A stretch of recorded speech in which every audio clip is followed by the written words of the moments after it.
మానవ సమాజ పురోగతికి హేతుబద్ధత, జ్ఞానం, సత్యం, స్వేచ్ఛ, నీతి ముఖ్య అంశాలు. వీటిని ఆధారంగా చేసుకుంటూ భారత కాలమానం ప్రకారం ప్రతి ఆదివారం రాత్రి 9:30 గంటలకు టోరీ హ్యూమనిస్ట్ అవర్లో సమకాలీన సామాజిక అంశాలను, సాహిత్య సాంస్కృతిక అంశాలను మానవవాద కోణంలో చర్చించుకుందాం. రండి, మీ సంశయాలను, మీ అభిప్రాయాలను మాతో పాటు పంచుకోండి. తెలుగు వారి ఆత్మీయ వారధి టోరీలో హ్యూమనిస్ట్ అవర్ కార్యక్రమానికి స్వాగతం. ఈ కార్యక్రమాన్ని సౌత్ ఏషియన్ హ్యూమనిస్ట్ అసోసియేషన్ మరియు Babu Gogineni humanist and rationalist arena వారి సంయుక్త కృషితో మీ ముందుకు తీసుకొస్తోంది ఆర్జే జ్యోత్స్న పాల్వాయ్. ఈ రోజు మనం American democracy and it's current state, అంటే ప్రజాస్వామ్యంపై అమెరికాలో అలజడి, ప్రజాస్వామ్యంపై దాడి, ఈ విషయంపై చర్చించుకుందాం. అంటే నాతో పాటు ఈ చర్చ్ లో పాల్గొనడానికి మిషిగన్ నుండి డాక్టర్ వివేకానంద పలవలి గారు, అలాగే కాలిఫోర్నియా నుండి గోవింద్ గారు, హైదరాబాద్ నుండి విశ్వనాథ్ జయంతి గారు, ముగ్గురు ఉన్నారు. వెల్కమ్ టు ది షో అండి, వివేకానంద్ గారు, గోవింద్ గారు అండ్ విజయ్ గారు. Thank you Jyotsna. Thank you Jyotsna గారు. సో మనము గత వారంలో, అంటే ఈ జనవరి 6వ తారీఖున మన క్యాపిటల్ మీద దాడి జరిగింది. కాకపోతే అంటే ఆ ఒక్క దాడి అసలు ఇంతటి, అంటే ప్రపంచంలోనే అతి పురాతన ప్రజాస్వామ్య దేశంగా, అలాగే అతి ఘనమైన దేశంగా, ప్రజాస్వామిక విలువల ఆధారితంగా నిర్మించబడిన ప్రజాస్వామిక దేశంగా మనం ఎంతో గొప్పగా చెప్పుకుంటున్న అమెరికాలో ఆ విలువల్ని ఎక్కడైతే కాపాడుతారో, అంటే మన క్యాపిటల్ ఏదైతే ఉందో ఆ క్యాపిటల్ మీదనే దాడి జరగడం, ఇది ఒక రకంగా చెప్పుకోవాలంటే తీవ్రవాద దాడిగానే చెప్పుకోవాలి. అంటే బయట ఎక్స్టర్నల్ ఎలిమెంట్స్ కాకుండా ఇంటర్నల్, ఒక దేశంలోని చాలా మంది ప్రజలు వాళ్ళ నమ్మకాలు, వాళ్ళు దేన్నైతే నమ్ముతున్నారో దానికి విఘాతం కలుగుతుంది, వాళ్ళు కావాలనుకున్న అధ్యక్షుడిని ఎన్నుకోలేకపోయాము అన్న ఇదితోని దాడి చేసినట్టుగా మనకు కనిపిస్తుంది. కానీ అది ఈ ఒక్క రోజు, అంటే లాస్ట్ ఫ్యూ డేస్ లో బిల్డప్ అయిపోయి లాస్ట్ ఫ్యూ డేస్ లో జరిగిన దానిలాగా నేను చూడట్లేదండి. ఇంత డిటీరియరేటెడ్ సిచ్యుయేషన్ కి అమెరికన్ డెమోక్రసీ వచ్చిందంటే దానికి స్టెప్స్ అనేవి చాలా ముందు, అంటే ఒక 4-5 ఏళ్ల ముందు నుండే ఉన్నాయని నాకు అనిపిస్తుంది. So maybe we should start from there. అసలు ఈ స్థితికి ఎలా వచ్చాము, దీనికి కారణాలు ఏంటి అనేది కనుక మనము విశ్లేషించుకుంటే ఇక్కడ నుండి మనం ఎలా బయటపడగలుగుతాము అని చెప్పుకోవడం ఈజీ అవుతుంది. సో వివేకానంద్ గారు, మీరు ఎలా చూస్తారు ఈ పరిణామాన్ని? మీరు అన్నట్టు ఈ సంఘటన ఈ 2-3 రోజులలో జరిగింది కాదు. దీనికి కావలసిన అనుకూలమైన సామాజిక పరిస్థితులు చాలా సంవత్సరాలుగా ఉన్నాయి. దానివల్ల ట్రంప్ లాంటి ప్రెసిడెంట్ ఎలక్ట్ అయ్యాడు. కానీ ఆ సామాజిక పరిస్థితులు కంప్లీట్ గా మారలేదు. అందువల్ల అవి మారేంత వరకు ఈ ప్రాబ్లమ్స్ ఉంటాయి. కానీ అది సామాజిక పరిస్థితులు. దాంతో పాటు ప్రెసిడెంట్ ట్రంప్ కూడా ఇంపార్టెంట్ ప్లేయర్. ఎందుకంటే అమెరికన్ హిస్టరీలో there was no president who is this bad as to be a danger to democratic institutions. తన స్వల్ప లాభం కోసము డెమోక్రాటిక్ ఇన్స్టిట్యూషన్స్ అన్ని ప్లస్ ప్రెస్ ని కానీ ప్రాపగెండా కానీ ఉపయోగించడము no other president has done it. So మనము ఇతను ఫస్ట్ ఆఫ్ ఆల్ ఎలా ఎన్నిక అవ్వగలిగాడు అనేది మనం ఆలోచించాలి, దానికి కావాల్సిన పరిస్థితులు. అందువల్ల నేను అది మాట్లాడతాను కొద్దిగా. తర్వాత గోవింద్ గారు ఎన్నికైన తర్వాత ఈ రీసెంట్ ఎలక్షన్ తర్వాత కూడా ఎందువల్ల అతను ప్రెసిడెన్సీ దిగకుండా ఫైట్ చేస్తున్నాడు అనేది అతను మాట్లాడతారు. సో 2016లో ప్రెసిడెంట్ ట్రంప్ ఎలా ఎన్నికగలిగాడంటే 16 మంది సీజన్డ్ పాలిటీషియన్స్ ఉన్నా గానీ వాళ్ళని ఓడించి ప్రెసిడెన్షియల్ క్యాండిడేట్ గా ఎలా చేయగలిగాడంటే he was able to understand the problems of the community. ఏమైందంటే there were 7 reasons in my view. ఒకటి ఏమిటంటే economic inequality. There was a lot of middle class that became poor, especially గా ఈ rust belt అంటాం కదా మనము అమెరికాలో, Wisconsin, Michigan, Ohio and Pennsylvania, they were considered to be blue wall or democratic strongholds. And lot of people ఏమైందిరా అంటే వాళ్ళ jobs పోయి ఎకానమీ దెబ్బతినడం వల్ల దేవర్ అన్హ్యాపీ. డెమోక్రాట్స్ కానీ రిపబ్లికన్స్ కానీ వాళ్ళకి హెల్ప్ చేయలేదు కాబట్టి దేవర్ అన్హ్యాపీ. అదొకటి, అది మెయిన్ ఇంపార్టెంట్ పాయింట్. రెండవది ఏమరా అంటే దేర్ ఈస్ డెమోగ్రాఫ్స్ చేంజ్ అవుతున్నాయి. ఇంకొక 10-15 సంవత్సరాల్లో whites will not be the majority, they will be the second minority majority. Hispanics will be the majority. So there are a lot of these people వాళ్ళు ఇది చాలా problem అని ఆలోచిస్తున్నారు. అదొకటి. రెండవది దానివల్ల ఏమైందంటే ఇమ్మిగ్రేషన్, యాంటీ ఇమ్మిగ్రేషన్ సెంటిమెంట్ కొద్దిగా ఉన్నిందనమాట కంట్రీలో. మూడవది ఏమరా అంటే క్రిస్టియన్స్ కూడా ముస్లిమ్స్ వస్తున్నారు, ముస్లిమ్స్ ఆర్ బికమింగ్ పాపులర్. అది క్రిస్టియానిటీ ప్రాబ్లం ఉంటుంది. ప్లస్ అబార్షన్ రైట్స్ ఇంప్రూవ్ అవుతాయి. We want anti abortion judges అనేది క్రిస్టియన్స్. అదొక మూడవది. నాలుగవది ఏమంటే గన్ ఓనర్షిప్ అన్నమాట. కాన్స్టెంట్ గా Democrats were perceived as people who will take away the guns. ఐదవది ఏమరా అంటే ట్యాక్స్ కట్స్. ఇతను ఏం చేశాడు, నేను ట్యాక్స్ కట్స్ చేసేస్తాను అక్రాస్ ద కంట్రీ ఒకటి.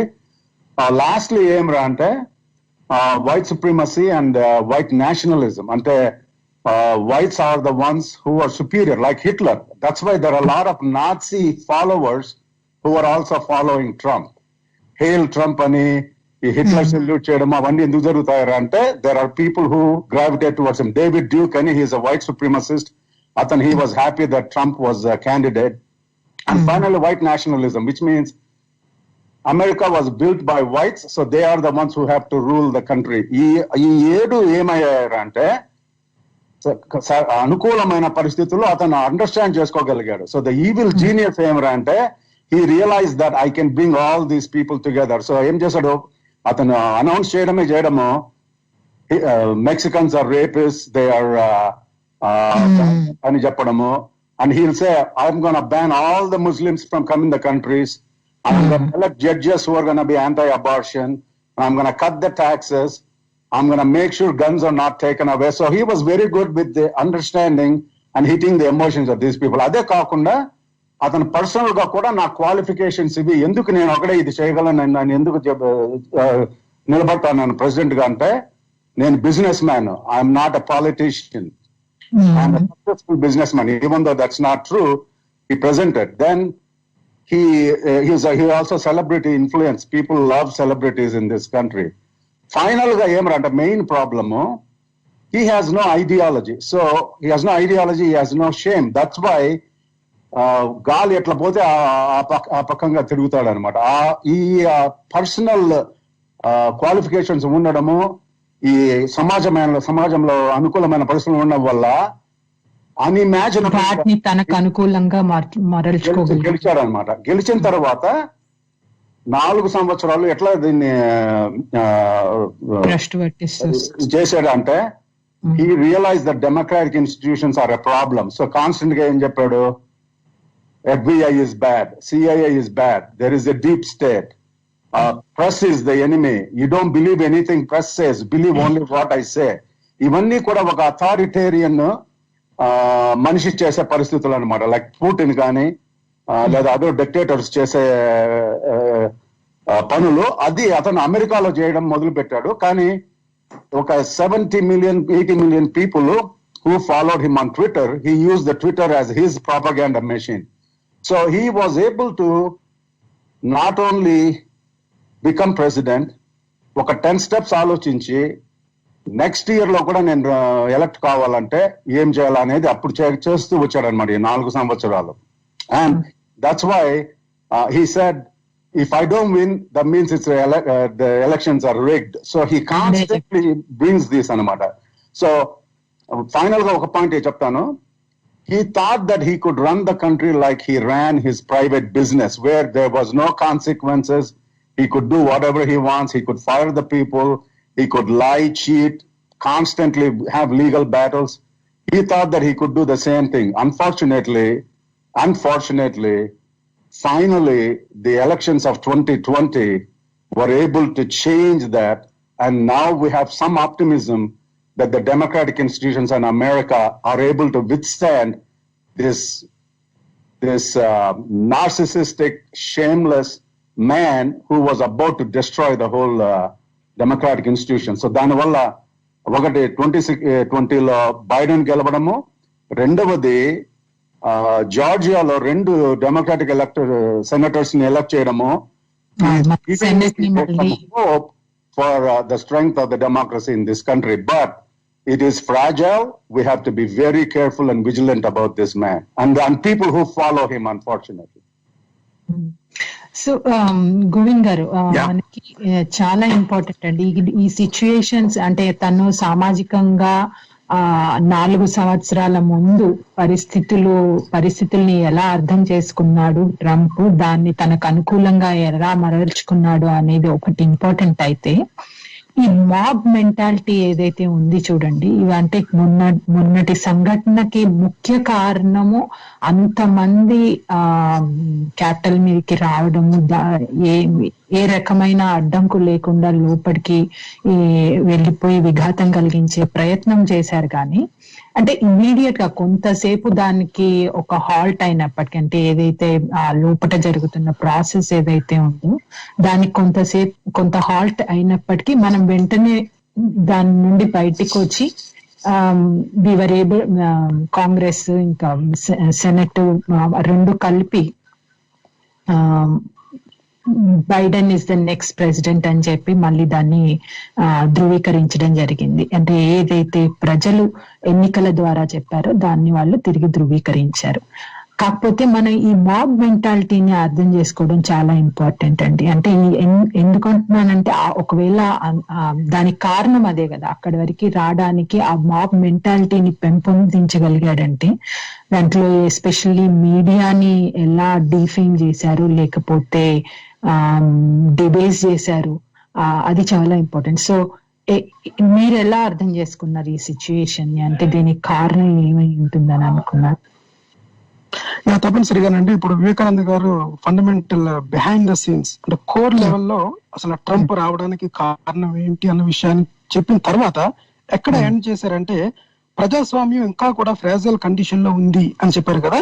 అది మటుకి 100% ట్రూ అండి. ఎందుకంటే మనం ప్రజాస్వామిక పరంగా ఎన్నికైన ఒక ప్రెసిడెంట్ ని అంటే ఫుల్ అంటే మనకి ఈ పాపులర్ ఓట్స్, ఎలక్ట్రల్ ఓట్స్ 2 వచ్చిన తర్వాత కూడా ఇంకా గెలవడానికి ఏమైనా అవకాశాలు ఉన్నాయా అంటే అరాచక పద్ధతుల్లోని ప్రజాస్వామ్యాన్ని క్యాప్చర్ చేయడం అనమాట.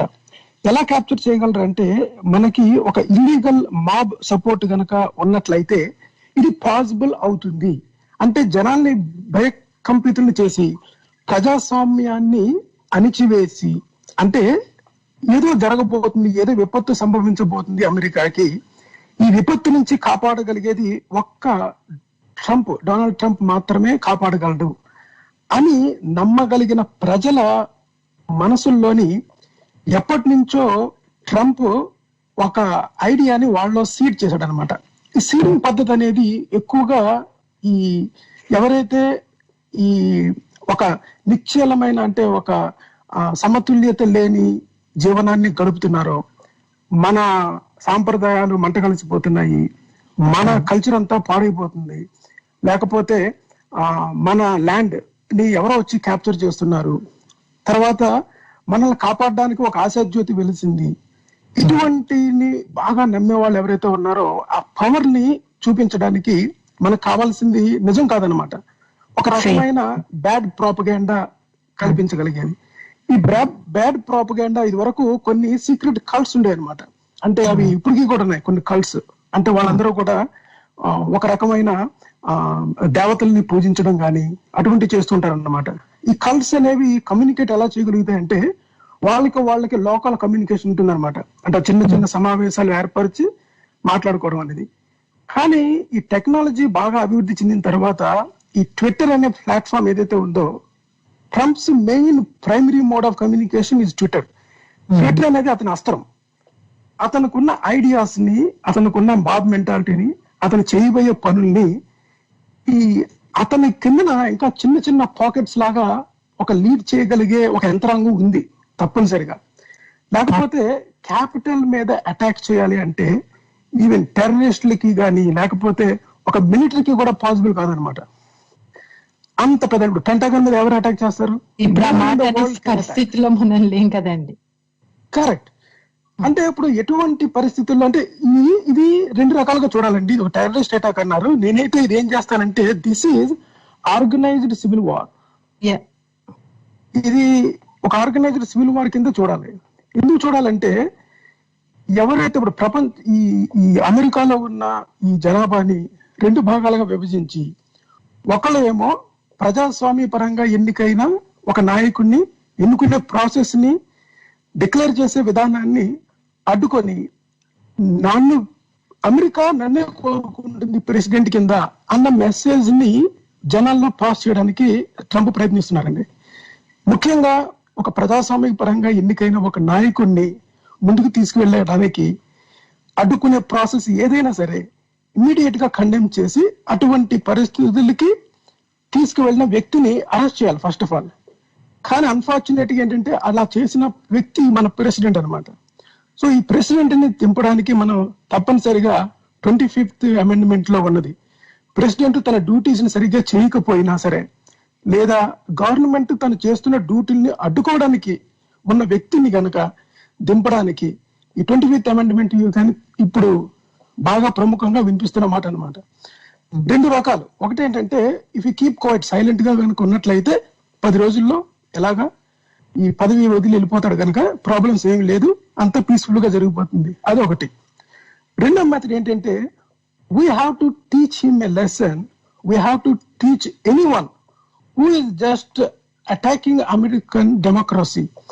అంటే జనాల భయకంపితులు చేసి మాబ్ మెంటాలిటీ అనేది ఎంత డేంజర్, దానికి తలవకుండా ఒక ఇన్సల్ట్ టైప్ చేసినప్పుడు ఆ వ్యక్తులకు పనిష్మెంట్ ఉండి తీరాలన్నమాట.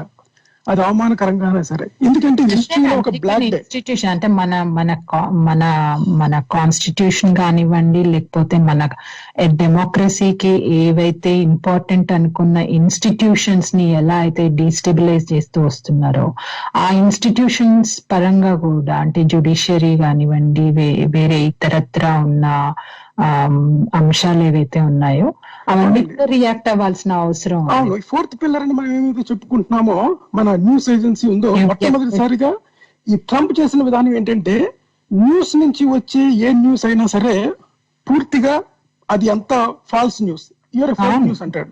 ఎనీ రిపోర్టర్ లెగిసి ఏదైనా ప్రశ్న చేసినప్పుడు you sit down, you're fake news, I'm not going to talk to you అంటాడు. ఎందువల్ల అంటాడంటే న్యూస్ అనేది నిజంగా మనకేం చెప్పట్లేదు, రియల్ గా జరిగేది వేరు, ఈ న్యూస్ ప్రాపగేండా అంతా కూడా ఫాల్స్ న్యూస్ ఇస్తుంది అని ట్రంప్ మాబ్ సపోర్టర్స్ ఎవరైతే ఉన్నారో వాళ్ళలోని ట్రంప్ ఐడియాని సీడ్ చేయగలిగాడు. అందుకే మనకి కరోనా వైరస్ టైంలో కూడా ఈ COVID-19 టైంలోని మేజర్ మెడికల్ రీసెర్చర్స్ లేకపోతే మెడికేషన్ ఏం చెప్తుంది అని కాకుండా ఈ హైడ్రోక్లోరోక్విన్ ఇవి మనకి రకరకాల, అంటే ఒక ఏమాత్రం శాస్త్రీయ పరిజ్ఞానం లేని వ్యక్తి ఎలా మాట్లాడతాడో అలా మాట్లాడి కొన్ని మరణాలకు కూడా కారణమయ్యాడు ట్రంప్.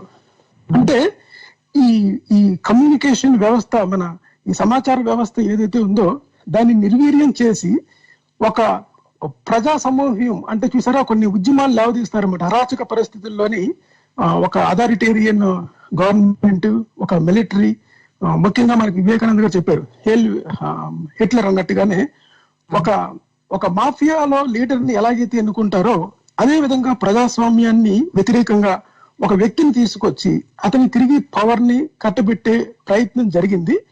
దాన్ని చాలా సీరియస్ గా తీసుకొని ఆ వ్యక్తిని సపోర్ట్ చేసిన వాళ్ళకి అందరికీ కూడా పనిష్మెంట్ దిశగా వెళ్ళడం ద్వారానే రాజ్యాంగం అనేది ఎంత గొప్పది, రాజ్యాంగంలో మనకి ప్రజాస్వామ్యానికి ప్రపంచంలోనే అతి గొప్పగా కీర్తింపబడుతున్న అమెరికా అనేది ప్రపంచానికి మెసేజ్ పంపించాల్సిన సమయం ఆసనమైంది నేను అనుకుంటున్నానండి. జ్యోత్స్న గారు, నేను దానికి ఒక 2 యాడ్ చేయనా? Sure and please go head. మనం హిస్టరీ గుర్తుపెట్టుకోవాలండి. Hitler was elected democratically under National Nazi Party, National Socialist Party.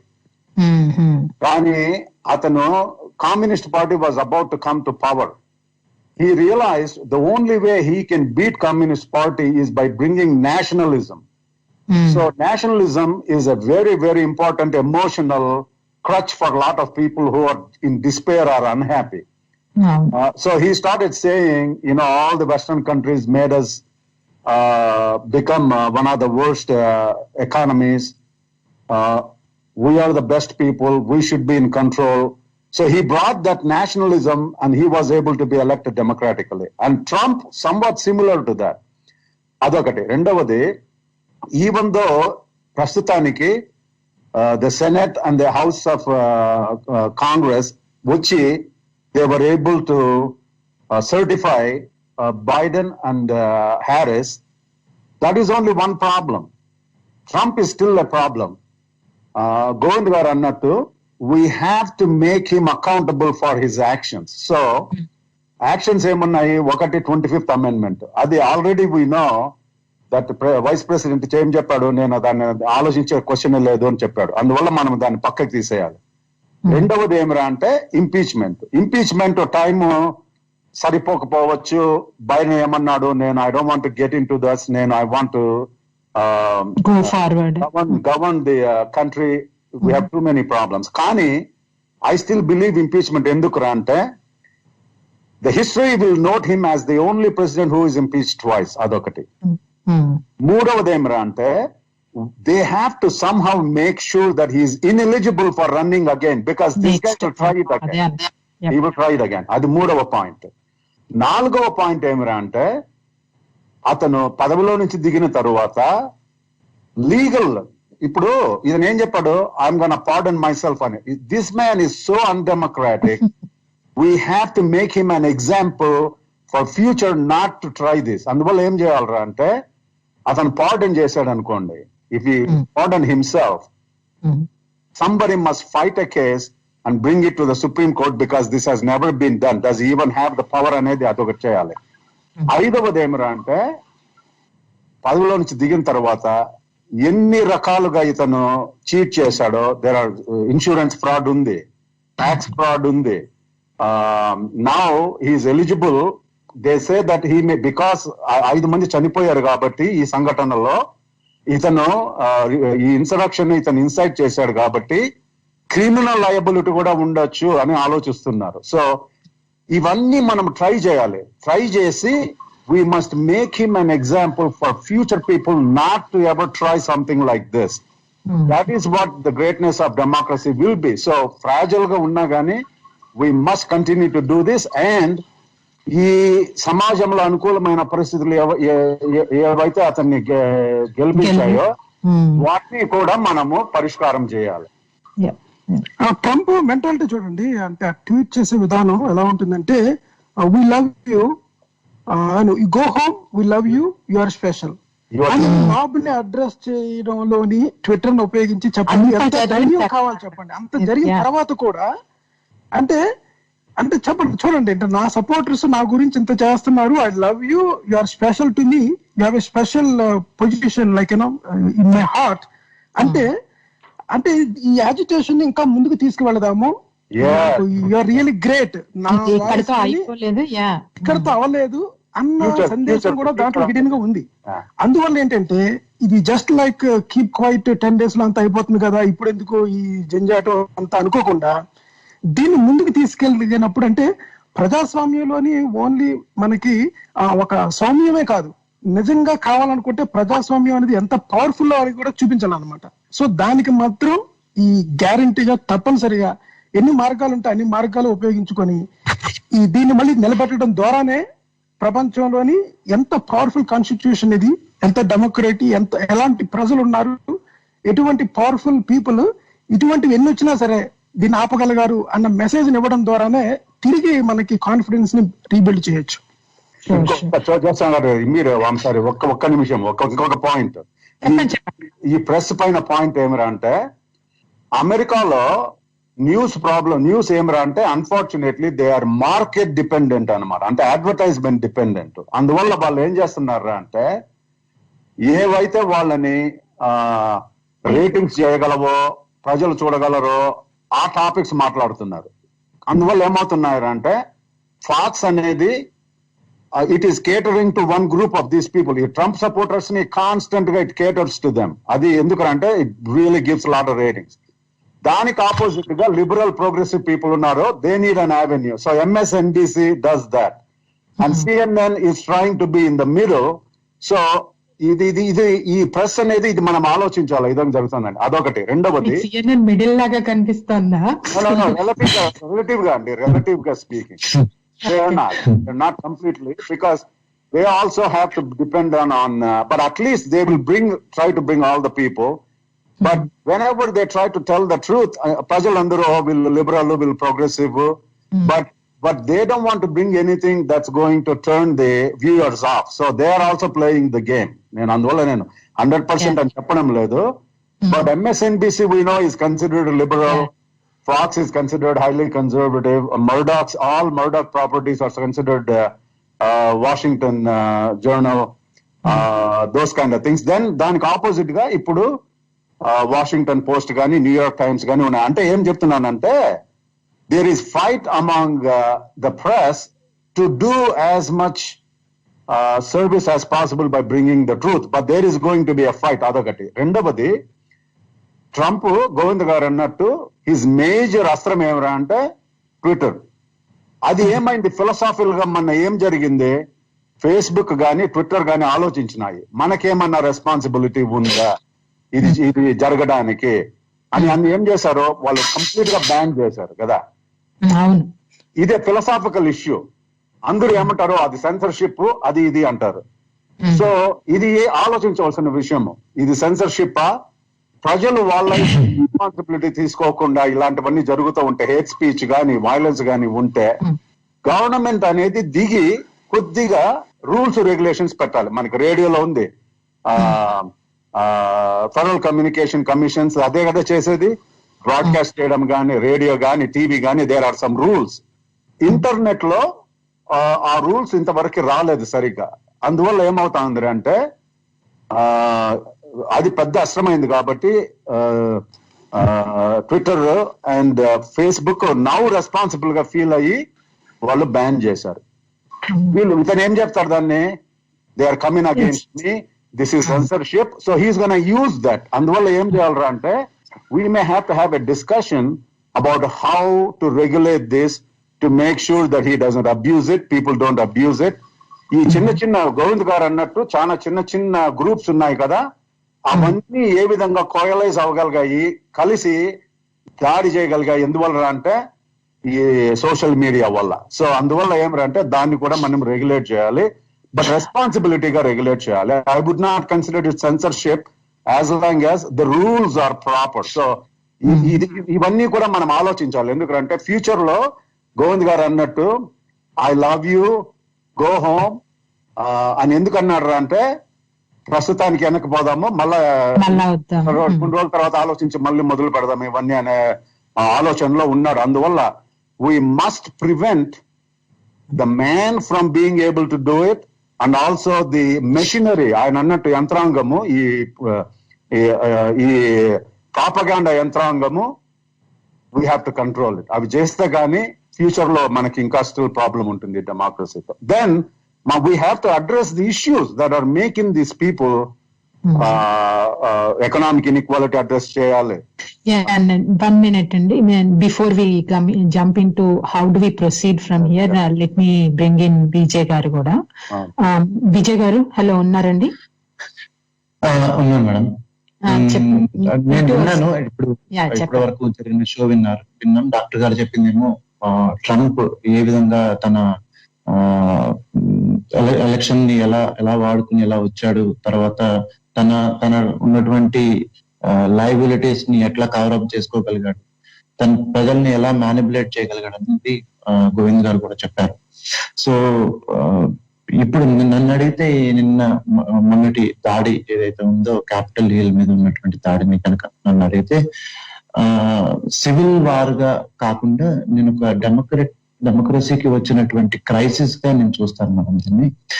So ప్రపంచ వ్యాపితంగా కూడా ఇలాంటి ఈ క్రైసిస్ లు డెమోక్రసీ తోటి రన్ చేయబడుతున్న కంట్రీస్ అన్నిటి మీద చాలా దగ్గర ఉన్నాయి. మనం దగ్గర తీసుకుంటే ఈ మధ్యనే టర్కీ ఎగ్జాంపుల్ గా తీసుకుంటే మనకి అట్లనే పవర్ షిఫ్టింగ్ అనేది జరిగింది.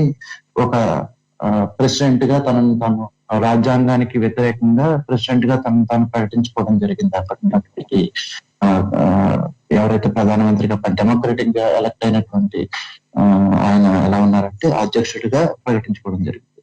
సో ఈ విధంగా డెమోక్రసీకి వచ్చినటువంటి క్రైసిస్ గా మనం చూడాల్సిన అవసరం ఉంటుంది. ఈ క్రైసిస్ వచ్చినప్పుడు జనరల్ గా మనకి 4 పిల్లర్స్ అంటూ ఉంటాం కదా, ఏవైతే ఈ డెమోక్రసీని కాన్స్టిట్యూషన్ ని కాపాడాలి అనుకుంటూ ఉంటే వాటిని ఏవైతే కాపాడతాయో మనం ఇన్స్టిట్యూషన్స్ అరేంజ్ చేసుకున్నాం. ఇక్కడ యుఎస్ లో అయినా ఇండియాలో అయినా ఎనీ డెమోక్రటిక్ కంట్రీ వాటిని కనుక మేనేజ్ చేయగలిగితే, లేదంటే వాటిని కనుక సైడ్ లైన్ చేయగలిగితే కొంతవరకు దీంట్లో విజయం సాధించవచ్చు అనే టెక్నిక్ ని ఇప్పుడు ఇండియాలో కానీ, అటు అమెరికాలో కానీ, బ్రిటన్ లో చాలా దేశాల్లో ఇది ఇందాక చెప్పినట్టుగా టర్కీలో కూడా దీన్ని ప్రాక్టీస్ చేస్తున్నారు ఈ మధ్య కాలంలో. సో ఇది సక్సెస్ఫుల్ ఎందుకు అవుతున్నాయంటే ప్రజల్లో కూడా కన్జర్వేటివ్ మెంటాలిటీ ఎక్కువైపోయింది. డెమోక్రటిక్ గా రన్ పడుతున్నటువంటి కంట్రీస్ ఏవైతే ఉన్నాయో వాటిలో ఇంకా పరిష్కరించబడనటువంటి సమస్యలు ఏవైతే ఉన్నాయో, పెరుగుతున్న ఆర్థిక మాంద్యం కారణంగా కానీ, వేరే కారణాల వల్ల కానీ అసలైన సమస్యని పక్కన పెట్టి ఒక నకిలీ సమస్య ఏదైతే ఉందో, ఒక మతం కానీ, లేదంటే ఒక ఐడెంటిటీ కానీ, లేదంటే నీది అనే ఒక కన్జర్వేటివ్ మెంటాలిటీ కానీ, ఇవన్నీ ప్రజల్లో ఇన్వోక్ చేయడం వల్ల అసలైన సమస్యను వదిలేసి సో వీటిని ఎత్తుకుని జనాలు తిరిగేటటువంటి స్టేజ్ కి తీసుకొచ్చారు. సో ఇట్లాంటి తీసుకురావడంలో ట్రంప్ సక్సెస్ఫుల్ అయ్యాడు కాబట్టి మొదటిసారి ఎన్నిక అవడం జరిగింది. రిపబ్లిక్ అన్ని పొలిటికల్ పార్టీకి సంబంధించిన లేకపోయినా సరే, పొలిటికల్ బ్యాక్గ్రౌండ్ లేకపోయినా సరే ఆయన విన్ అవ్వడం జరిగింది. అలాగే రెండోసారి కూడా దగ్గర 7 కోట్ల ఓట్లు వచ్చాయి. సో అంటే దీన్ని మనం అర్థం చేసుకోవాలి అంటే ప్రజల్లో ఉన్నటువంటి నిర్లిప్తంగా ఉన్నటువంటి ఈ ఐడియాలజికల్ దాన్ని ఏమంటారు గ్యాప్, లేదంటే ఐడియాలజికల్ వీక్నెసెస్ ఏవైతే ఉన్నాయో వాటిని యూజ్ చేసుకుంటూ ప్రజల్ని ఏదైతే ఎజెండా కొత్తగా ఒకటి సెట్ చేసి దాని వైపు నడిపించడంలో నాయకులు సక్సెస్ఫుల్ అవుతారు. దానికి డెమోక్రసీని కాపాడేటటువంటి ఇన్స్టిట్యూషన్స్ మేనేజ్ చేయడం, ఒక ఫాల్స్ ప్రోపగండాని జనాల్లోకి చొప్పించడం, ఇట్లాంటివన్నీ చేయడం వల్ల ఇందాక గోవింద్ గారు చెప్పినట్టు ట్విట్టర్ ని వాడుకుని అత్యధిక ఫాలోవర్స్ కలిగినటువంటి ప్రెసిడెంట్ ఇప్పటికి ట్విట్టర్ లో. సో అలాంటి సాధనాలను వాడుకుని మిస్లీడ్ చేయడం వల్ల సో ఇప్పుడు జరిగినటువంటి క్యాపిటల్ హిల్ మీద జరిగినటువంటి ఈ దాడి ఏదైతే ఉందో ఇప్పుడు ప్రస్తుతానికి అది చిన్నగా కనిపించవచ్చు. ప్రపంచవ్యాప్తంగా ఉన్నటువంటి ప్రధానులు, అధ్యక్షులు అందరూ ఖండించినప్పటికీ ఇలాంటివి ఇన్ ఫ్యూచర్ లో చాలా విరివిగా జరిగే అవకాశాలు ఉంటాయి. డెమోక్రసీని మనం స్ట్రెంథన్ చేయకపోతే, డెమోక్రసీ ఒకటే ప్రజల్ని కాపాడేటటువంటి ప్రతి ఒక్కరికి భాగస్వామ్యం కల్పించగలిగేటువంటి సిస్టమ్ అని చెప్పేటటువంటి ఐడియాలజీని కనుక ప్రజల్లో డెవలప్ చేయకపోతే, ఎక్కడైతే డెమోక్రసీలో ఉన్నటువంటి ఫర్ ఎగ్జాంపుల్ మనం తీసుకుంటే ఇండియాలో కానీ, లేదంటే మన యుఎస్ లో కానీ కాన్స్టిట్యూషన్ ఓపెనింగ్ స్టేట్మెంట్ ఎలా ఉంటుందంటే వీ ద పీపుల్ అనే దాంతో స్టార్ట్ అవుతుంది. సో పీపుల్ ఓరియంటెడ్ గా కాకుండా పీపుల్ లోని ఇష్యూస్ లేని సూపర్ఫిషియల్ థింగ్స్ ఏవైతే ఉన్నాయో, మతం కానీ, లేదంటే ఏదైనా ఇతరమైనటువంటి విషయాలు కానీ, జాతి కానీ, ఇలాంటి వాటిని పట్టుకొని ఎవరైనా ముందుకు వస్తే వాళ్ళని ఎలా ఎదుర్కోవాలి, వీళ్ళకి డెమోక్రటిక్ సిస్టమ్ లో వీళ్ళకి చెక్ బ్యాలెన్సెస్ ఎట్లా పెట్టాలి అనేటటువంటి సిస్టమ్ ని డెవలప్ చేయకపోతే ముందు చాలా డెమోక్రసీ అనేది చాలా ప్రాబ్లం లో పడుతుంది. ఇప్పటికే చాలా వరకు చాలా దేశాల్లో కూడా ఈ మన ఇంక్లూడింగ్ మన కంట్రీతో పోలిస్తే కూడా డెమోక్రసీకి కొంత టూ మచ్ డెమోక్రసీ అయిపోయిందని కామెంట్స్ వస్తున్నాయి ఇండియాలో. సో అందుకని ఇలాంటి సిచ్యువేషన్స్ ని మనం హ్యాండిల్ చేయాలంటే ప్రజల్లో పూర్తిగా డెమోక్రసీ పట్ల అవగాహన ఉండాలి. అవినీతి పెరిగిపోవడం, కాన్ఫిడెన్స్ మోర్ దాన్ అవగాహన compulsory important, but we have to regain the confidence of people in democracy. ప్రజల్లో అసహనం పెరిగిపోవడానికి కారణం అవినీతి పెరిగిపోవడం కూడా ఒక కారణం. మిగిలిన దేశాలతో, మన దేశంతో ఏ దేశంతో పోల్చుకున్నా సరే అన్నిటిలోనూ కారణం. అండ్ ఆర్థిక పరమైనటువంటి కారణాలు చాలా ఉన్నాయి. ఎంత దేశం ఆర్థికమైనటువంటి అసమానతలు బాగా పెరిగిపోవడం కూడా ఈ క్యాపిటలిస్టిక్ ఐడియాలజీ ఎక్కువగా ఉండటం వల్ల డెమోక్రటిక్ కంట్రీలో ఇది కూడా ఒక కారణం. సో ఇవన్నిటిని దృష్టిలో పెట్టుకుని కొన్ని చెక్స్ అండ్ బ్యాలెన్సెస్ ఇప్పటికీ కూడా ఎక్కడైతే లూప్ హోల్స్ ఉన్నాయో అవన్నిటిని అరేంజ్ చేసుకోవాల్సిన అవసరం ఉంటుంది. ఇంకా డెమోక్రసీని స్ట్రెంథన్ చేయడానికి ఇంకేమైతే చర్యలు చేయాలో అలాంటి చర్యలు చేపట్టేటట్టుగా మన సిస్టమ్ డెవలప్ చేసుకుంటే కనుకనైతే ఫ్యూచర్ లో వచ్చేటటువంటి ఇంకా పెద్ద పెద్ద ఛాలెంజెస్ ఏవైతే ఉన్నాయో, నేను అంతకన్నా పెద్ద ఛాలెంజెస్ రాకూడదని నేను కోరుకుంటాను, కానీ వచ్చే ఛాన్సెస్ అయితే చాలా ఉన్నాయని నాకు అనిపిస్తా ఉంది. కాబట్టి వాటిని అన్నిటిని ఎదుర్కొనేలాగా మన సిస్టమ్ ని, డెమోక్రసీని అండ్ ప్రజల్లో డెమోక్రసీ పట్ల కాన్ఫిడెన్స్ ని పెంచే విధంగా మీరు ఇందాక చెప్పినట్టుగా ఏవైతే చర్యలు ఉంటాయో అవన్నీ తీసుకోవాల్సిన అవసరం ఉంది అని చెప్పి నేను అనుకుంటున్నాను. షూర్ అండి.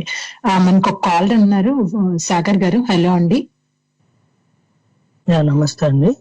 నమస్తే చెప్పండి. వింటున్నారు కదా, మనం ఈ రోజు అమెరికాలో ప్రజాస్వామ్యం ఎలా ఉంది దాని గురించి మాట్లాడుతున్నాం. సో చెప్పండి. స్టార్టింగ్ నుంచి వింటున్నానండి. మీ అందరికీ నమస్కారం. నా యొక్క ఆలోచన ఏంటంటే, మా అమ్మమ్మ చిన్నప్పుడు ఒక సామెత చెప్తా ఉండేది అనమాట. ఎవరితోన్నా మన స్నేహం చేసి చెడ్డ పనులు చేసినప్పుడు బయట వారు వచ్చి మీ మనవాడు ఎట్లా చేశాడు, ఆడు కూడా వెళ్ళొద్దని చెప్పంటే మా అమ్మమ్మ అనేది, మన బంగారం మంచిదైతే ఆడి జోలికి ఎందుకు వెళ్ళడం అని. అంటే మన ఆలోచనలు సక్రమంగా ఉంటే మనం ఇట్లాంటి పరిస్థితులకు రాము. నేనేమంటానంటే, ఒక వ్యక్తి పూజ అనేది వీటన్నిటికి ముఖ్య కారణం. ఒక నాయకుడిని నాయకుడిగా కాకుండా మన దేవుడిగా భావించి తనే మన సర్వం, అతను ఏది చెప్తే అదే కరెక్ట్ అనే ఆలోచన ఈ ప్రజల్లో ఉందో చూసారు, ఇది తప్పు. దీనికి ముఖ్య కారణం ఇది. నా ఆలోచన ప్రకారం ఒక నాయకుడు మంచి చేస్తే దాన్ని ఆహ్వానించగలిగేటట్లు ఉండాలి, తప్పు చేస్తే ప్రశ్నించగలిగేటట్లు ఉండాలి. మన నాయకుడు కాబట్టి తను ఏది చేసినా కరెక్ట్ అనుకుని మనం వారు ఏది చెప్తే అది ఫాలో అయిపోయేటట్టు ప్రజలు ఉన్నారు. ఫస్ట్ ఈ మార్పు నాయకుల కంటే ప్రజల్లో రావాలనేది నా ఆలోచన. ఎలా వస్తుంది అనుకుంటున్నారు మీరు ప్రజల్లో? అంటే లైక్ ఇప్పుడు ఆ సిచ్యుయేషన్ కి రావడానికి కారణం ఏంటి? ప్రజలు ఈ స్థితిలోకి రావడానికి ఏంటి కారణం అనుకుంటున్నారు?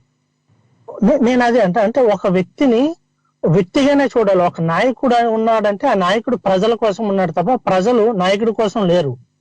ఒక నాయకుడిని మనం ఎన్నుకున్నామంటే కారణం అతను మనకు సేవ చేస్తాడనో, మనకు ఏదో పని చేస్తాడని ఒక హోదా అప్పచెప్పి మనం అక్కడ కుర్చీలో కూర్చోబెట్టినప్పుడు తనతో పని చేయించుకోవాల్సిన బాధ్యత ప్రజలది.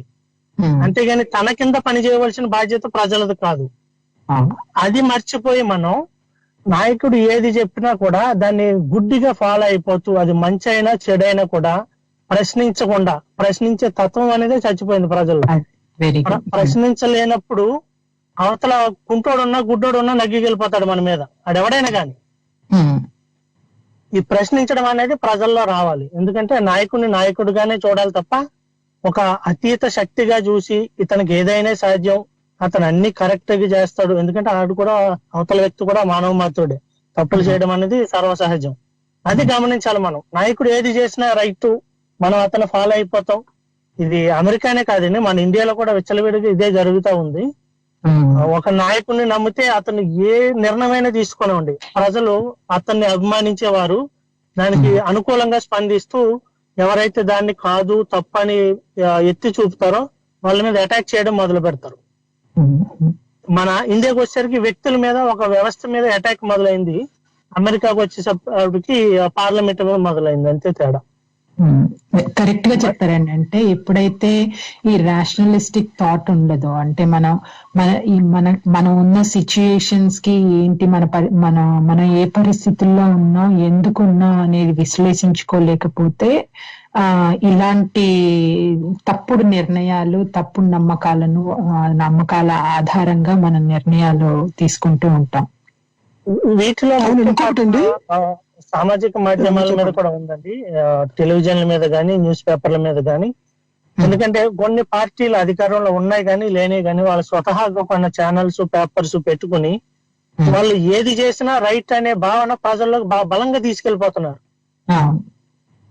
మీరు అన్నది కరెక్టేనండి, కానీ దీనికి ఒక రకంగా అవతల వింగ్ ఏదైతే ఉందో అది ప్రజాస్వామ్యం అనేది గట్టిగా ఎప్పుడు ఉంటుందండి, ఎప్పుడైతే అందులో ఉన్న సివిక్ కాన్షియస్, అంటే ఈ ప్రజాస్వామ్యాన్ని కాపాడుకోవాలి, ఇదే మనకి రక్షణ అనే భావన ఏదైతే ఉండాలో ఆ భావన సివిక్ కాన్షియస్నెస్ అంటాం చూడండి, అది అందరిలో ఉన్నప్పుడే దీన్ని కాపాడుకోగలుగుతాం.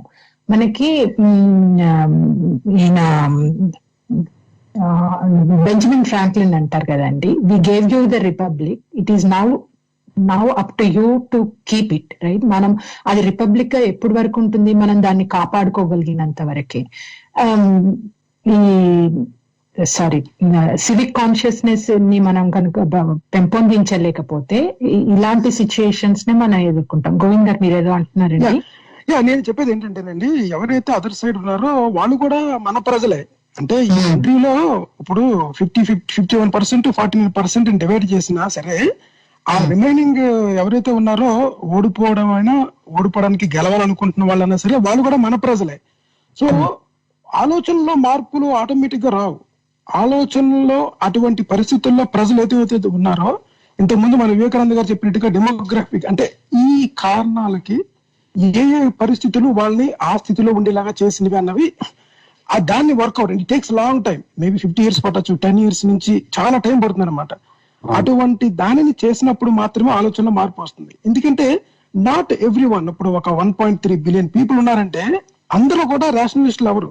అలాగే అమెరికాలో ఒక 350 million పీపుల్ ఉన్నారంటే అందరూ కూడా రేషనలిస్టులు అవ్వలేరు. ఎందుకంటే రేషనలిస్టిక్ థాట్ అనేది కొంతమందికి ఉంటుంది అనమాట. మిగతా వాళ్ళందరూ కూడా మెజారిటీ ఆఫ్ ద కంట్రీస్ లోని దే ఆర్ జస్ట్ ఫాలోవర్స్. అయితే ఈ ప్రజలు ఎప్పుడు కూడా ఒక నాయకుడు మమ్మల్ని ఉపయోగించుకుంటున్నాడు అన్న విషయం తెలియాలి.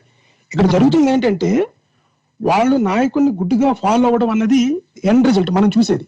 కానీ ఈ నాయకుడు ఆ ప్రజలను ఉపయోగించుకుంటున్నాడు అనమాట తన స్వార్థం కోసం, అంటే తన స్వప్రయోజనాల కోసం ఉపయోగించుకోవడం అనేది ఏ బేసిస్ మీద జరుగుతుందంటే, అది ఏ బేసిస్ మీద జరుగుతుందంటే, ఒక పాయింట్ చెప్తానండి ఇక్కడ, ఏ బేసిస్ మీద జరుగుతుందంటే ఈ నేషనలిజం అన్నది ఒక త్రాటి మీదకి అందరినీ తీసుకురావాలి అన్నప్పుడు ఈ నేషనలిజం అనే పదం డెమోక్రసీకి విఘాతం అనమాట. అంటే ఫండమెంటల్ కోర్ ఫిలాసఫీ చెప్తున్నాను నేను. యాక్చువల్ గా కోర్ గా జరిగేది ఏంటి అన్నది మనం పైన ఇప్పుడు ఒక వ్యక్తిని పూజించడం తప్పు అన్నది మన సినిమాలో చూస్తుంటాం ఎక్కువగా. సినిమా యాక్టర్స్ ని, సెలబ్రిటీస్ ని చేయడం అది తప్పు అన్న విషయం చిన్నప్పటి నుంచి, ఎప్పటి నుంచో నాకు తెలిసినప్పటి నుంచి కూడా ఇప్పుడు జరుగుతూనే ఉంటుంది. ఇలా పూజించద్దని. కానీ మనం 2021 లోకి వచ్చిన అదే పరిస్థితుల్లో ఉన్నాం. ఇది మారడానికి కారణం ఏంటంటే ప్రజలు వ్యక్తిని ఆరాధించడము. ఇప్పుడు మనం చూడండి, బిగ్ బాస్ లో కూడా కొంతమంది వచ్చిన తర్వాత విపరీతంగా వాళ్ళు డబ్బులు ఖర్చు పెట్టేసి తీసుకొచ్చిన తర్వాత ఏమైంది, చివరికి వాడు పెద్ద ఎందుకు పనికిన్నట్టు ఫ్రాడ్ అని తెలిసింది అనమాట. సో ఇది అనేది ఏంటంటే సడన్ గా సిస్టమ్ లో చేంజ్ రావాలి, వ్యక్తులు మారాలి, వాళ్ళ ఆలోచన సరళ మారాలనేది కాకుండా ప్రస్తుతానికి ఉన్న ఆర్థిక పరిస్థితుల్లో వాళ్ళ స్థితిలో ఎందుకున్నారు, వాళ్ళ పిల్లలు ఎలా ఉన్నారు అన్న ఆ క్షేత్ర స్థాయిలో చేంజెస్ ఏవైతే ఉన్నాయో అది రానంతసేపు ఇటువంటి వాళ్ళు ఉంటూనే ఉంటారు అనమాట. ఒక్క నిమిషం అండి, రాయప్ప గారు జాయిన్ అయ్యారు. హలో అండి రాయప్ప గారు, ఎలా ఉన్నారు? అందరికీ నమస్కారం అండి. Happy new year. బాగా చెప్పారు. హ్యాపీ న్యూ ఇయర్ అండి అందరికి. బాగా చెప్పారండి. సాగర్ గారు కూడా, గోవింద్ గారు బాగా చెప్పారు. మనకి ప్రజల కోసం నాయకుడు ఉండాలి కానీ నాయకులు రచించడానికి ప్రజలు ఉండకూడదు. అది ఎప్పుడు అర్థం చేసుకోవాలి జనాలు. నాయకుడైనా సరే, దేవుడైనా సరే, దేవత అయినా సరే, దైవమైనా సరే, మనం వాళ్ళని రక్షించడానికి జనం కాదు, జనం రక్షించడానికి ఏదైనా ఉండాల్సిందే. అది అర్థం చేసుకోవాలి.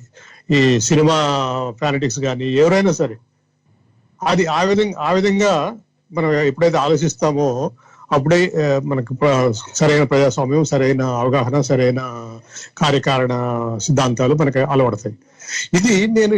ఇది హిట్లర్ ప్యారలల్ అనుకుంటానండి నేను.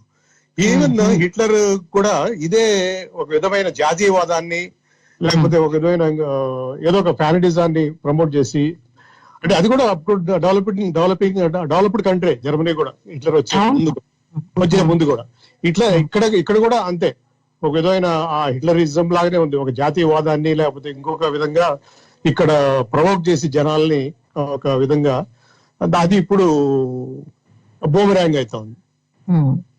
జ్యోత్స్న గారు పాత ఎగ్జాంపుల్ అండి. యాక్చువల్ గా టర్కీ లేటెస్ట్ ఎగ్జాంపుల్. యాక్చువల్ మనం తీసుకుంటే టర్కీ లేటెస్ట్ ఎగ్జాంపుల్. అవును, జ్యోత్స్న గారు వివేకానంద్ చెప్పండి. మీరు అడిగారు కదా దీనికి సొల్యూషన్ ఏంటి, ఎట్లా ముందుకు పోవాలి. అందరూ చెప్పినట్టు 3 ఇంపార్టెంట్ పాయింట్స్ అండి. ఒకటి అవగాహన ఎట్లా వస్తుంది అంటే నాలెడ్జ్ ఉండాలి, కరెంట్ అఫైర్స్ తో ఇన్వాల్వ్ అయ్యి తెలుసుకోవాలి, నాలెడ్జ్ ఉండాలి. అది చాలా కష్టం. చాలా మంది వాళ్ళ పరిస్థితుల్లో వాళ్ళు బిజీగా ఉండడము, అంత ఇన్ఫార్మ్ చేయలేకపోవడము, అందువల్ల అవగాహన అనేది అంత ఈజీగా రాదు. అదే గోవింద్ గారు అన్నట్టు. రెండవది స్వల్ప లాభం కానీ స్వల్ప అవసరం అనేది ఇంపార్టెంట్, వెరీ ఇంపార్టెంట్. అది చాలా మందికి ఈ రస్ట్ బెల్ట్ లో జాబ్స్ పోయి ప్రజలు కష్టపడము అది ఇంపార్టెంట్ అవుతుంది. For them that is more important than the interest in the democratic process. They want to know if their lives are going to be better. అది మోర్ ఇంపార్టెంట్. అదొకటి. మూడవది ఏమిటంటే ఎందువల్ల విజయ్ గారు అన్నట్టు టర్కీ కానీ, విక్టర్ ఆర్బాన్ ఇన్ హంగరీ కానీ, Poland కానీ, బ్రెజిల్ కానీ, రష్యా కానీ ఎందువల్ల చేయగలుగుతున్నారా అంటే దే ఆర్ కల్చర్ వార్స్ ని, ఎమోషనల్ నీడ్స్ ని వాళ్ళు ఎక్స్ప్లాయిట్ చేస్తున్నారు. ఏమి religion it was the most democratic, secular Muslim country in the world. Now it's one of the Muslim countries. అది ఏం చేస్తాడు? So he's using the emotions ని exploit చేస్తున్నాడు. విక్టర్ ఆర్బాన్ హంగరీలో ఎట్లా ఎక్స్ప్లాయిట్ చేశాడు? Immigrants, he's saying immigrants are taken over our country. England లో కూడా ఎందువల్ల బ్రెక్సిట్ జరిగిందిరా అంటే ఎకానమీ వల్ల, ఇమిగ్రేషన్ వల్ల. ఫ్రాన్స్ లో there are problems right now because of this. ఇందువల్ల ఏమవుతుంది అంటే అవగాహన ఉండాలి. ప్రజల స్వల్ప లాభము లేదా స్వల్ప అవసరాలని మనం డెఫినెట్ గా కన్సర్న్ గా తీసుకొని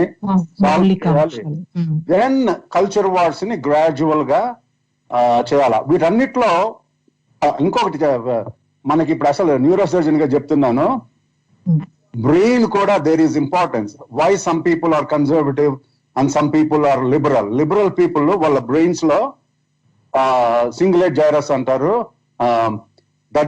that is bigger than what's called amygdala అనేది సేఫ్టీ కోసము, యాంగర్ కోసము ఎక్కువగా ఉంటుంది. There are studies that show that conservatives they have bigger amygdala. To them fear and safety is a big issue. So safety of losing their superiority, immigrants coming in, losing their, they want guns, so they tend to gravitate towards more conservatives.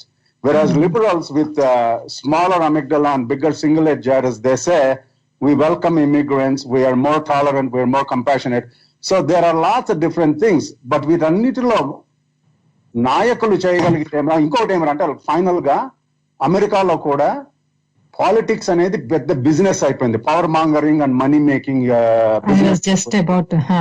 అందువల్ల ఏమవుతుంది అంటే అట్లాంటి ప్రజలు ఉన్నంత వరకు, అట్లాంటి నాయకులు ఉన్నంత వరకు they are not interested in actually changing the society. వాళ్ళు ఎప్పుడైతే మీరు చూసారు కదా ఎన్నిక అయిన రోజే వాళ్ళు ఫండ్ రైజర్ మొదలు పెడతారు ఫర్ నెక్స్ట్ ఎలక్షన్ అన్నమాట.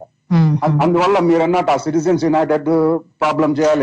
అది మనం టచ్ చేయాలండి వివేకానంద్ గారు. నేను ఇందాక అడుగుదామని మల్టిపుల్ థింగ్స్ మనం టచ్ చేస్తూ వస్తున్నామని, బట్ ఇట్స్ వెరీ ఇంపార్టెంట్ అనుకుంటాను. ఎందుకంటే అమెరికన్ ఎలక్షన్స్ లో విపరీతమైన ఇన్ఫ్లక్స్ ఆఫ్ మనీ ఒకటి మనకుంది. దాన్ని అంటే ఎస్పెషల్లీ ట్రంప్ గారు వచ్చిన తర్వాత జాన్సన్ అమెండ్మెంట్ ని రిపీల్ చేయడము, ఏదైతే అంటే non profit organisations, charitable religious organisations, మనకి ఎక్కడైతే స్టేట్ ని రిలీజియన్ ని సెపరేట్ చేయాలి అన్న వాదన ఏదైతే ఉందో, ఆ కోర్ ఫండమెంటల్ థింగ్ ఏదైతే ఉందో దాన్ని పక్కన పెట్టి ఎప్పుడైతే చర్చ్ ప్రభావం అధ్యక్షుని ఎన్నికల మీద పడుతుందో అది తీవ్రమైన ప్రభావం చూపిస్తుంది.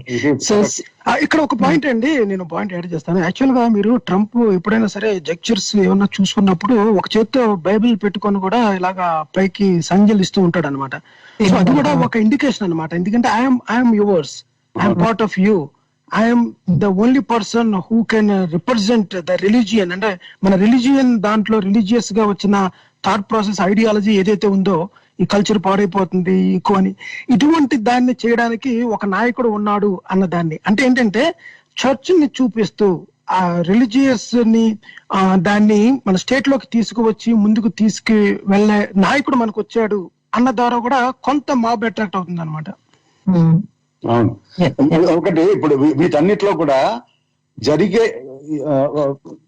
ప్రాబ్లమ్స్ సాల్వ్ చేయి ప్రాక్టికల్ గా ఏవి మనం ఇప్పుడు పరిష్కారం చేయగలమరా అంటే, మొట్టమొదటిది ఏమిరా అంటే ఎకనామిక్ ఇన్ఈక్వాలిటీని పరిష్కారం చేయాలి. అది ఎట్లా చేయాలి? ఇప్పుడు బైడెన్ ఏమంటున్నాడు, నేను $2,000 ఇస్తానంటున్నాడు, అందరికి వ్యాక్సినేషన్, ఎకానమీ ఇంప్రూవ్ చేస్తానంటున్నాడు, ఇన్ఫ్రాస్ట్రక్చర్, అది చేయగలరు. మిగిలినవన్నీ కూడా చాలా గోవింద్ గారు అన్నట్టు సంవత్సరాలు పడుతుందన్నమాట. అవగాహనగా మారాలి గానీ, కల్చర్ వార్స్ ని మనము కంట్రోల్ చేయాలన్నా గానీ చాలా సంవత్సరాలు. ఏదైతే అసంతృప్తి ఉందో, ఎక్కడ ఏదైతే రావడానికి ఏవైతే కారణాలు, మనం ముందు చెప్పుకున్న కారణాలు ఏవైతే ఉన్నాయో వాటిలో ప్రయారిటైజ్ చేయాలి. ప్రయారిటైజ్ చేస్తే economic inequality will be the number one priority and relatively solvable problem compared to culture wars. Culture wars చాలా టైం అవుతుంది. కానీ డెమగాగరీ మొదలు పెట్టాలి. ఏమంటే యాంటీ ముస్లిం, యాంటీ ఇమిగ్రెంట్, కాన్స్టెంట్ గా 21 anti press. We need to stop that. So that is the only, in my view, what Biden can do. Infrastructure antunnadu, the way jobs can be improved. They gave $1 trillion tax cuts thinking that the economy will be so good, it will pay for itself. And that didn't happen because a lot of these people make money and they put it in Grand Cayman Islands in private banks. So that doesn't happen. So infrastructure and jobs, they are important. So if they can do that, there is some hope that there will be 70 million people who are still following, who voted for Trump. We got to change them, but there is some optimism. Endukante intaku mundu 80 to 90% Republicans automatically said Trump was correct, but recently ninna 45% Republicans said what happened in Capitol is not acceptable. So but we have to solve the problems of people, because emotion trumps rationality in the beginning.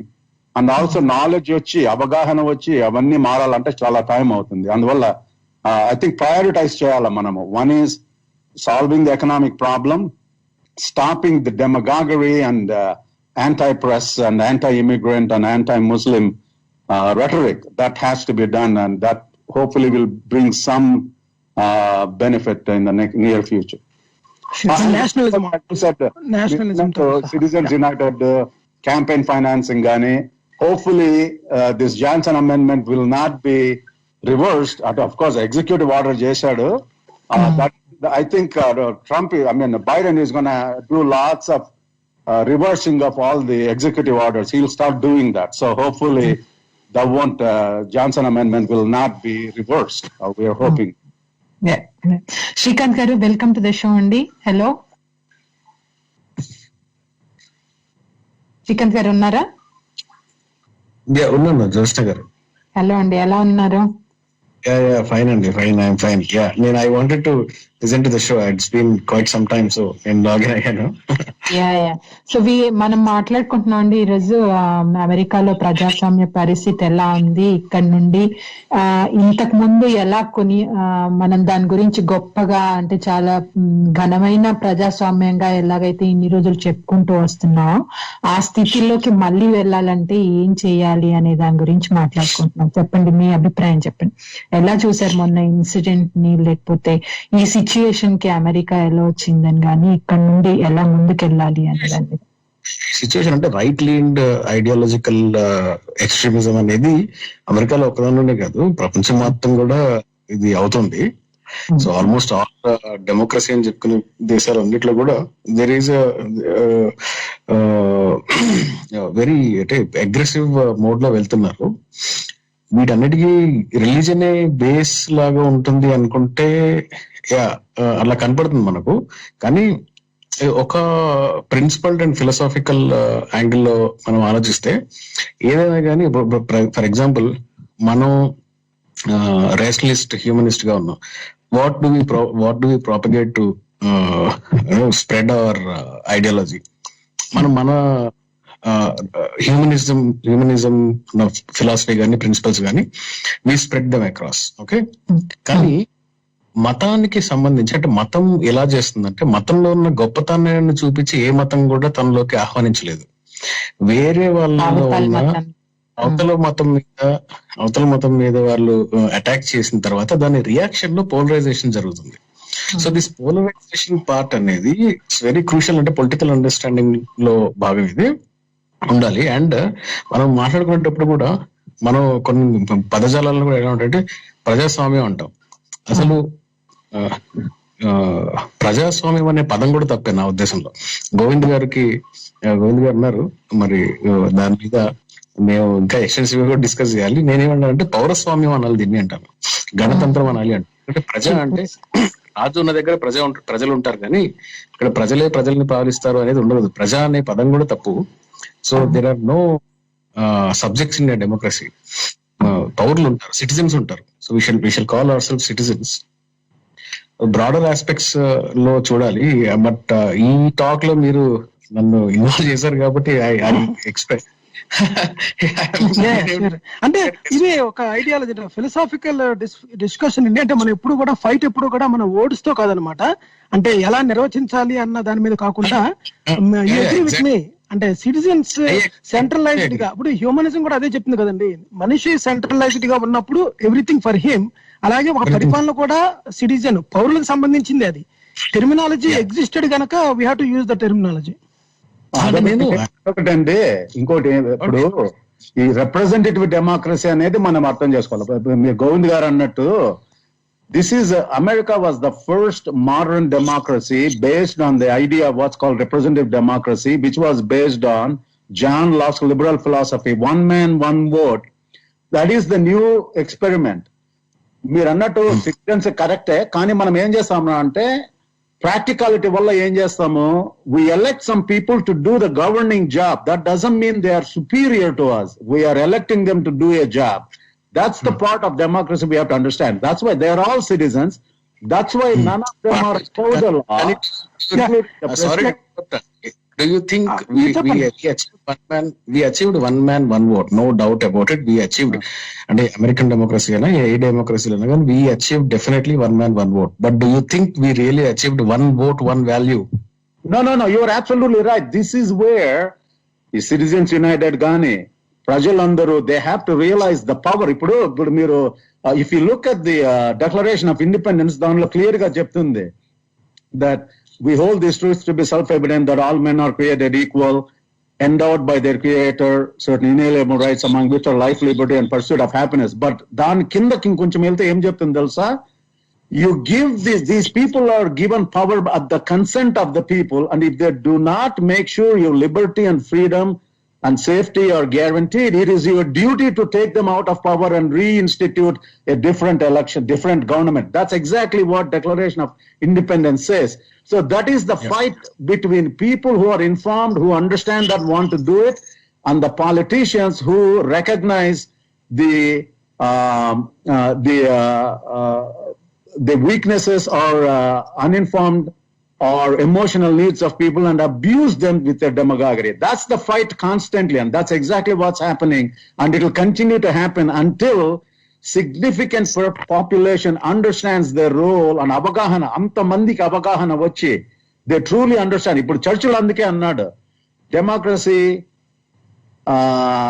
is not the best, but it is the best among all the other options అన్నట్టు. So it is not perfect, Yeah. but it is the best of all the other options that are available. But it's philosophical, we'll be fighting all the time for a long time. అవునండి. ఒక point అండి, philosophical dilemma ఇప్పటి నుంచే కాదండి, Plato time నుంచి వచ్చింది అనమాట. Socrates కి శిక్ష వేసినప్పుడు ఎంతమంది అతనికి మరణశిక్ష విధించాలి, ఎంతమంది విధించకూడదు అన్నప్పుడు అప్పుడే దే హేట్ డెమోక్రసీ యాక్చువల్ గా, ఈ ఓటింగ్ సిస్టమ్ కాదని. అంబేద్కర్ గారు ఇదే పాయింట్ చెప్తారనమాట. ఏం చెప్తారంటే ప్రతి ఓటుకి ఒక వ్యక్తికి ఉన్న ఓటు విలువ ఏదైతే ఉందో అది ఈక్వల్ గా లేదు among the society, and it's already been recognised. మనం స్టిల్ అదే సిచ్యువేషన్ లో ఉన్నమాట. కానీ ఓవరాల్ గా మనం చెప్పినప్పుడు ఏంటంటే ఉన్న ఉన్న ఇజమ్స్ లోని డెమోక్రసీ మనకి ఏదైనా తీసుకోండి, మనం democracy is among the best, and capitalism and democracy ఈ రెండు కూడా ప్రస్తుతానికి ఉన్న వాటిల్లోని బెస్ట్ రిజల్ట్ తీసుకురావగలుగుతాయి అన్నమాట. కానీ ప్రతి దాంట్లో కూడా లోపాలు ఉన్నాయి కనుక దీంట్లో కూడా ఉన్నాయి. కానీ దీన్ని సవరించడానికి శాస్త్రీయ పరిజ్ఞానం ఏదైతే ఉందో దాన్ని పెంపొందించడము, ఎకనామికల్ ఇన్ఈక్వాలిటీ ఏదైతే ఉందో దాన్ని రెడ్యూస్ చేయడము, ఇన్ఫ్రాస్ట్రక్చర్ నీడ్స్ ఏదైతే ఉన్నాయో ఎడ్యుకేషన్ కానీ లేకపోతే మెడికల్ హెల్త్ పరంగా ఏమున్నాయో అవి చేయడము, తర్వాత ఏంటంటే ఎన్వైరన్మెంటల్ గా కూడా అంటే మనకి గ్లోబల్ వార్మింగ్ సంబంధించిన ఏదైనా కానీ విజ్ఞాన శాస్త్ర పరంగా ముందుగానే ఎదుర్కోవడము అన్న దానిపైన కోర్ మనీని మనం స్పెండ్ చేయగలగాలన్నమాట. ఓవరాల్ గా అది విజన్ అంటే, దానిపైన ఎవరు వర్క్ చేసినా సరే దాన్ని మనం సమర్థించాలి. అవును, అదొకటి. ఇంకోటి ఏంటంటే యుఎస్ఏలో ఉన్నది మెచ్యూర్డ్ డెమోక్రసీ కాబట్టి మిగతా కంట్రీస్ తో పోలిస్తే ఈ క్యాపిటల్ హిల్ లాంటి సంఘటన ఏదైనా జరిగిందో దాన్ని కొంతవరకు బాగానే హ్యాండిల్ చేశారు అని చెప్పుకోవచ్చు. కానీ అందులో కూడా మనకి మొన్న జరిగిన ఇన్సిడెంట్ లో పోలీస్ గాని లేదంటే అక్కడ ఉన్నటువంటి వేరే సెక్యూరిటీ టీమ్ గాని వాళ్ళు వచ్చిన వాళ్ళకి సహకరించడం లాంటి పనులు చేశారు యాక్చువల్లీ. సో దీని మీద డీటెయిల్ గా ఉందండి రిపోర్ట్, ఎందుకంటే they know how to make the front door to open. ఇదంతా కూడా ఒక ఆర్గనైజర్ గా జరిగింది అనమాట. ఫ్రంట్ డోర్ ఎలా ఓపెన్ చేయించాలి, వాళ్ళని ఎలా డైవర్ట్ చేయించాలి, వాళ్ళకి ఇంకా కాల్స్ ఇంకా వాళ్ళని షూట్ అని కదా యాక్చువల్ గా ఏంటంటే నేషనల్ గార్డ్స్ ని ఎందుకు డిప్లాయ్ చేయలేదు, ఒక 4 hours టైంలోని ఆ ఖయాస్ అంతా జరగడానికి కారణం ఏంటి, ఇవన్నీ కూడా ప్రీ ప్లాన్డ్. సో ఇలాంటి సంఘటన కనుక వేరే డెమోక్రటిక్ కంట్రీస్ లో వస్తే ఎంత ఇలా ఈ విధంగా హ్యాండిల్ చేస్తారు అని నేను కూడా అనుకోవట్లేదు. సో అయినప్పటికీ కూడా మన డెమోక్రసీని కాపాడుకోవాలి అనేటటువంటి బాధ్యత ప్రతి ఒక్క పౌరుడిలోని రావాలి. ఇది బెస్ట్ ఆప్షన్ అని చెప్పి ఇందాక మన డాక్టర్ గారు చెప్పారు, అలాగే శ్రీకాంత్ గారు కూడా చెప్పారు. సో ఇట్లాంటి ఆప్షన్ అయితే మనకి ఉంది కాబట్టి దీన్ని ఎలా కాపాడుకోవాలి, ఇంకా దీన్ని ఎంత షార్పెన్ చేసుకోవాలనే విధంగా మనం ఆలోచించి దీనికి తగ్గట్టుగా లాలోను వాటిలో కూడా అమెండ్మెంట్స్ తీసుకురావాల్సిన అవసరం ఉంటుందని చెప్పి నేను భావిస్తున్నాను. అబ్సల్యూట్లీ అండి. ఇప్పుడు మనకి డెమోక్రసీ వచ్చింది కాబట్టి మన పని జరిగిపోయింది అనే క్వశ్చనే లేదు. ఇది కాన్స్టెంట్ ఫ్లక్స్ లో ఉంది, కాన్స్టెంట్ ఇంప్రూవ్మెంట్ లో ఉండాలి. అదొకటి. ఇంకొకటి ఏంటంటే ప్రజలందరూ Churchill is a statesman, even though I can disagree with some of them, he said, if you want to understand the weakness of democracy, just talk to a common man for 5 minutes. And I'm not saying it in a condescending way. అవగాహన రావాలి అంటే చాలా time పడుతుంది. అందువల్ల ఏమవుతుందంటే concerned philosophically healthy leaders have to lead. మనకు ఆ problem ఉంది. ఇప్పుడు ఏమైతుందంటే ఇప్పుడు ఏ మాస్ మూవ్మెంట్ అయినా మీరు చూడండి, it doesn't start with massive people changing it. It starts with few people invigorating and energizing masses that will then bring the change. But it starts with few people. So we have that leadership. Most of the politicians now are not leaders. They're following what will make them get re-elected. So we need people who have some leadership ideology and they say we're going to do what's right for the people, and then we will be constantly trying to convince the people to follow us. And that's the way to do. But sometimes when there is frustration and there is a big problem and there's revolution, there is incidents like this, that can now change the minds of a lot of people. So that's what I think, in that sense, this incident hopefully will change enough minds to realize the fragility of democracy, participation, electing the right people, and removing people like Cruz and that Hawley guy and all the people who still said yes to Trump after this. We have to get them out of power. So this is the way this fight will continue to happen. Our work is not done, and capitalism kuda concerned, fair capitalism is good, but greedy, unregulated capitalism is bad. So that's why people constantly fight that part of the capitalism also. So this friction and struggle will continue. మీరు అన్నట్టు మనం ఎంతవరకు contribute చేయగలమో చేస్తూ ఉండాలి.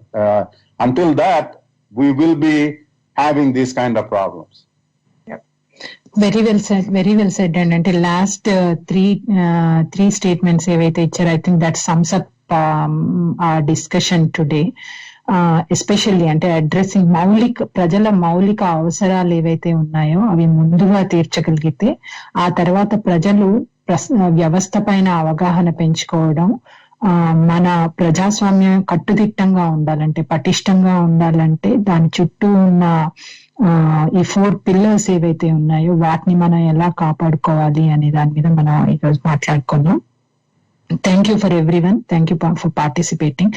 మనం ఇలాంటి పరిస్థితి మళ్ళీ రాకూడదని అలా రాకూడదు అని అంటే ఇప్పుడున్న అధ్యక్షులు గాని ఉపాధ్యక్షులు గాని ప్రజల అవసరాలని తీర్చి ఈ పోలరైజ్ డివిజన్ ఏదైతే ఉందో ఆ గ్యాప్ ని అడ్రస్ చేసే దిశలో ముందుకెళ్తారని ఆశిద్దామండి. Thank you for joining everyone. Thank you Jyotsna, అందరికీ థ్యాంక్ యూ అండి. Thank you. ఓకే.